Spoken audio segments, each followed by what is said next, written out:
Hey guys, welcome to the vlog. As you can see, I've got all my parts. We're going to go over the list, we're going to see what's going on. I'm going to part this out and show you what's going on in each little part, and give you a good idea of what's going to happen in the future here with this build. We're going to name this build Blackbird. Let's call it Blackbird. We'll go with the original one from the SR-71s. I like those names. I'm kind of a aviation, army, military kind of buff. I like that kind of stuff. But for the most part, we're going to have this build going on. It's a brand new, out of the box. I just put all the parts right here.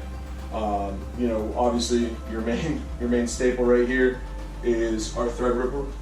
So our Threadripper guy is going to be here with, this is the 1950X. So we have the most ridiculous amount of threads you can actually have in this build, which is insane. So we're going to start with him.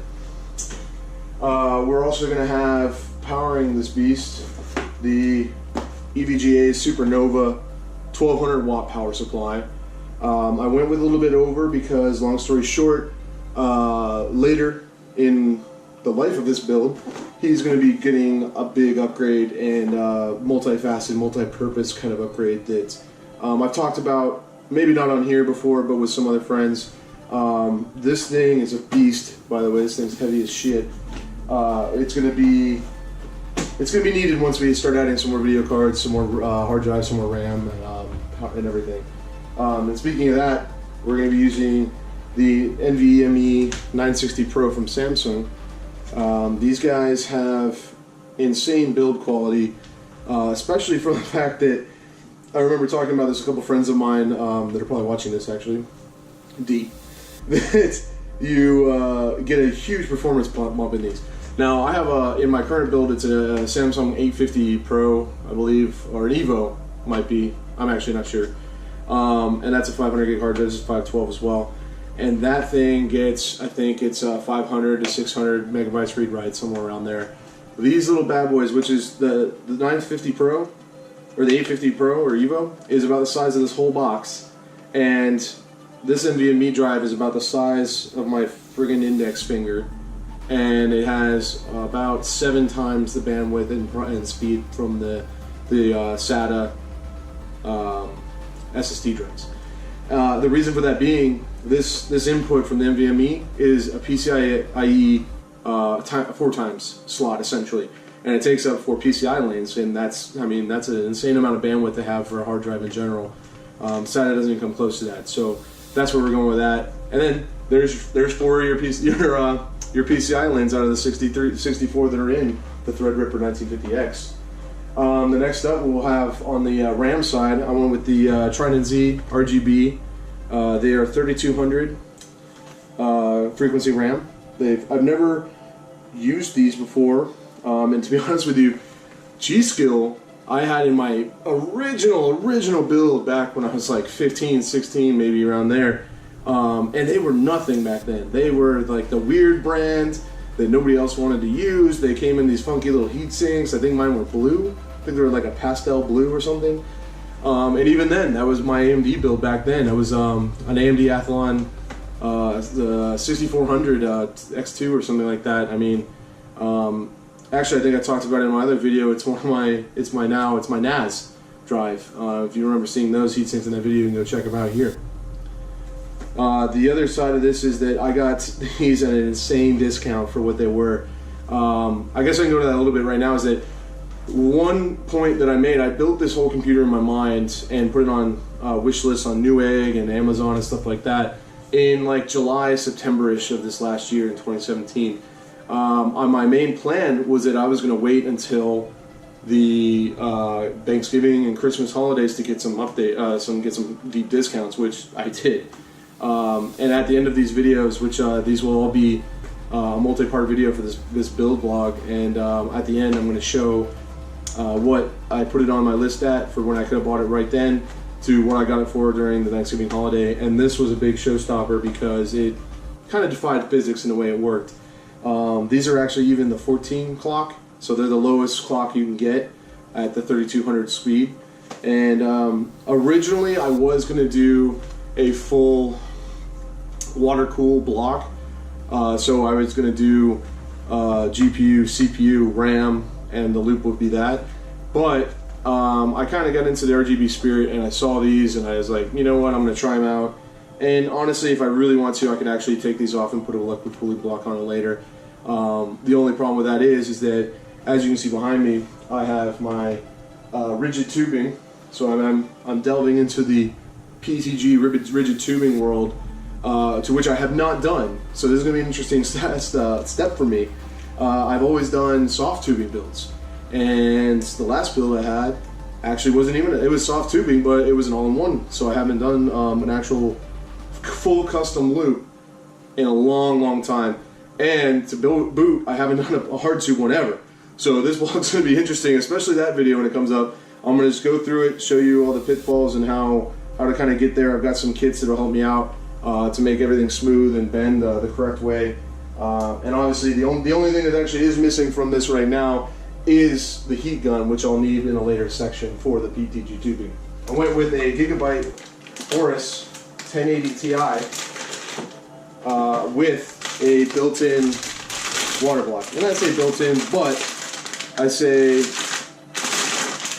already on the card. So I've looked at this several times. The back plate is pretty awesome looking. I like that.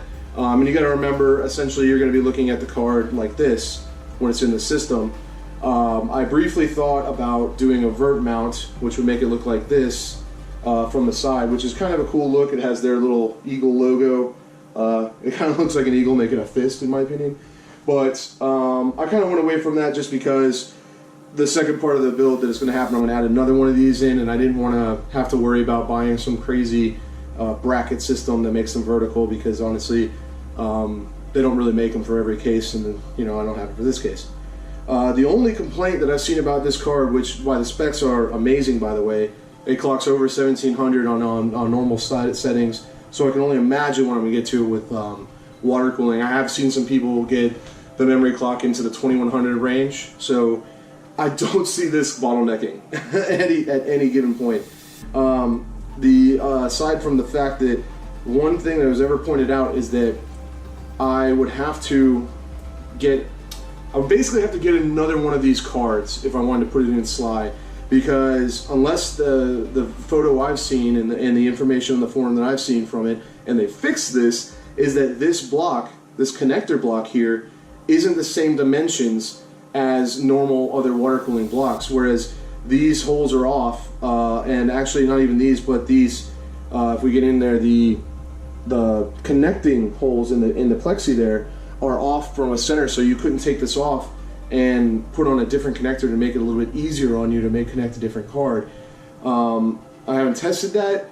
Honestly, the value you get for this, I would probably just end up getting another one of these cards anyway, unless I was going to go for a whole different design in a couple years, or in a year or something when they come out with a new 1090. I don't know what the hell they're going to do, but NVIDIA tries to do something every time. Now, the argument could be made that I'm an AMD fanboy, and that AMD ATI comes into bed. My first ATI card was a 9800 Pro. Actually, it was 9800 Pro that I flashed to be an XT, so win me. And that, if you guys don't know from back in the day, basically that Pro to XE price range difference was like $200, and I was not about that life back then. I could not afford a $200 jump just to figure out that later on I could have just flashed it. It would have been terrible, right? So that's my card. That's going there. And I went with the ROG Zenith Extreme motherboard. Now, you might say that that's a little overkill. I'm just going to sit this down over here. That's a little overkill in the sense that this is a $550 board, brand new, and this thing is a beast, to say the least. This is how it's set up, and what we end up getting here is you get 4 PCIe slots. It's 16/8, 16/8. You get, the 8 RAM slots across, because you can do 64 on either Intel's new platform or X99 for AMD's platform here. You get here, everything's RGB on the outside, mostly over here.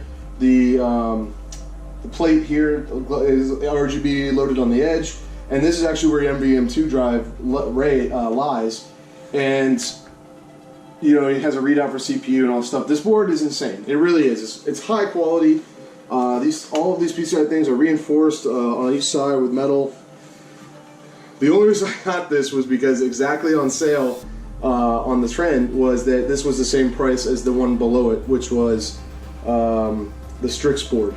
You know, there's different sports in here. This combo kit, this whole board setup actually comes also with a 10 gig NIC card, which I have no idea what to do with because I don't have a 10 gig network. I'll probably put it in and just whatever. And the other stuff it comes with is built-in Wi-Fi, plug-in antennas, which they are provided. But what respecting gamer would use Wi-Fi when you could actually, you know, plug your wire in, which I do have my house wired, so it makes no sense why to do that. The many features of this board are just insane, and like I said, I really wouldn't have gone for it had the price not dropped. I was all set on the Strix board, and the other reason that I picked the Asus boards in general, I'll put this back. The only reason that was done that way for the Asus board, because originally I wanted MSI. I read some stuff, it didn't really jive with me. And then ultimately I got the Gigabyte card, which we saw a little bit ago. And you would say, well, Will, why didn't you go and get the Gigabyte board? Well, plain and simple, everybody who got that board, like opening day of that board came out, it broke everything. BIOS updates didn't fix it, the mounting brackets were broken on things, so I'm a big review guy. If it's reviewed terribly, I'm probably not going to buy your product.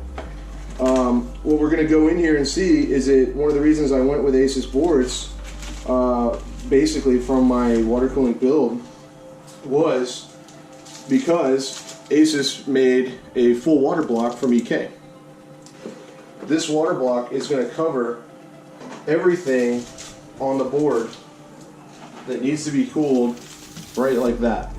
So what that ends up doing is gives me the full coverage of the CPU, which if you didn't know, a lot of the early Threadripper builds didn't have the full coverage of the plate. You see how there are two stickers over each of these? Well, because the one sticker is literally what the old plate used to be for AMD's socket size, not the TR4, the AM4.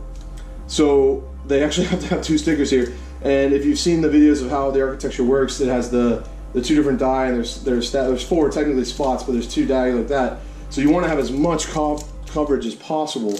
And this is one of the first ones that does that. Now you also have up here PCM. I'm sorry, I couldn't remember. The PCM coverage right here. So you're getting a full water coverage over the power that supplies the CPU, as well as the heat that comes off the CPU itself under use. So win-win there. It's a little bit more expensive than what you would have for a normal water block, but I'm sure the results are going to be great. Plus, it looks amazing. You're going to have the water that we're coming through, and it also does have a RGB connection to be able to connect with your Aurora, and it goes around and makes it look all cool, right? I'm just making a mess here. There's just parts everywhere now. So along with that, what we also are going to do fluid-wise is this Primochill Vue fluid. Now, I should take this off, maybe show you a little bit. Always have your knife. Alright, that's enough. But look at this, look at how this moves. So it just sits, this is going to look insanely good in the water cooling build. I saw this as a pre-order, saw some videos on it and how it works, but this won't settle. It looks amazing. You can change it. It does that. You know, it's going to look insanely cool once I get the what's all the RPMs down on the pump to be able to, you know, get a good visual of how this all goes. And speaking of the pump, I'm using another EK. Actually all of the products for the water cooling are EK except for the fluid and the piping. The other side of this is we're doing a full EK D5 pump. It's going to come with the acrylic top, even though It's honestly not going to be really viewed because I'm going to be putting it at the bottom of the case in the basement. But it's a good little guy. He mad reviews from him. It has a little acrylic side on it here. We got the inlet outlet. Obviously all the little EK logos that are covered right now. And then, you know, mounting places so we can put it anywhere. And I got the one with the braided power cable because I just think it looks cleaner. We're gonna have I got the largest, one of the largest reservoirs they have. It's the X4 250. Comes with a couple filler tubes, hard lines. And we'll get this out.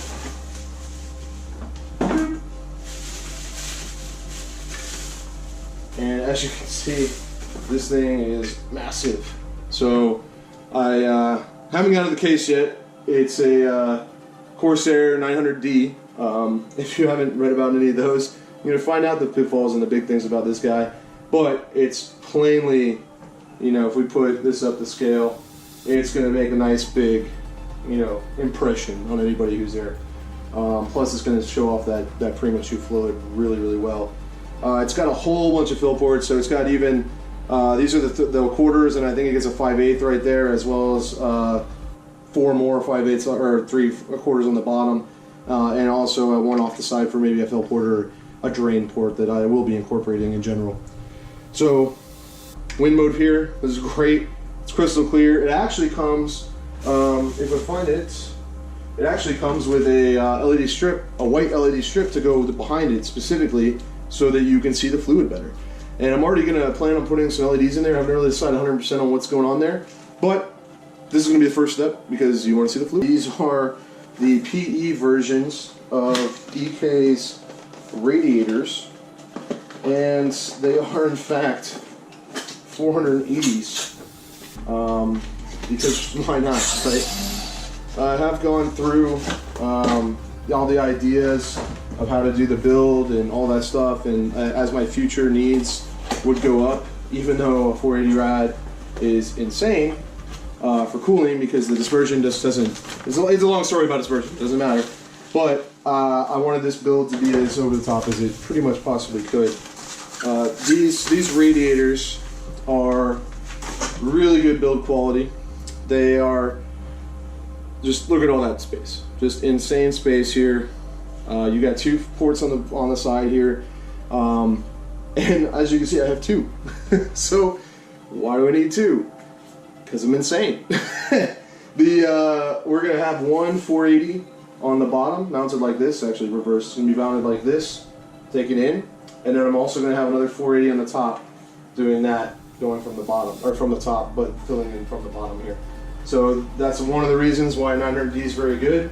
As you can see right here, this runs the length of the top here, which indefinitely needs to happen.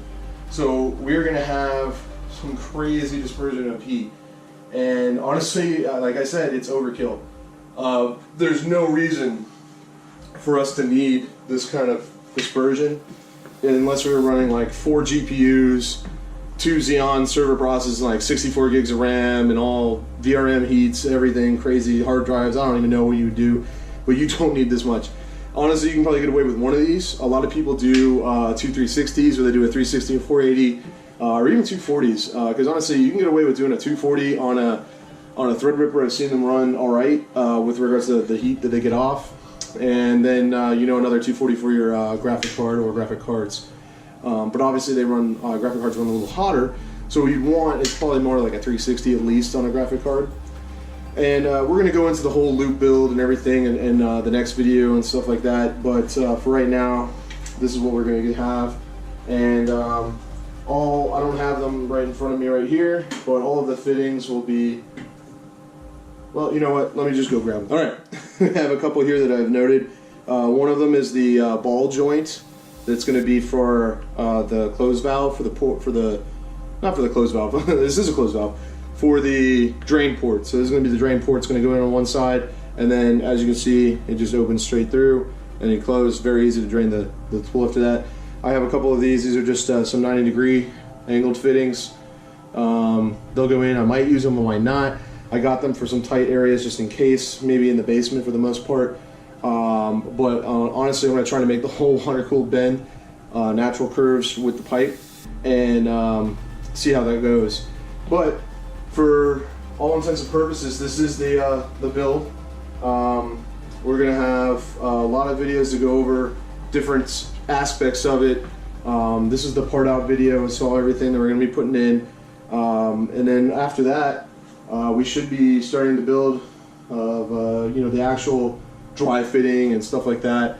I'm gonna have to do a separate video for the PETG tubing making, because that's going to be an endeavor all in itself.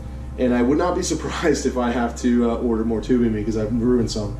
So we'll see what's going on here, and that's it for today. You guys have a great day. Make sure you like and subscribe to the videos, and you can get the updates that were coming up. Thanks.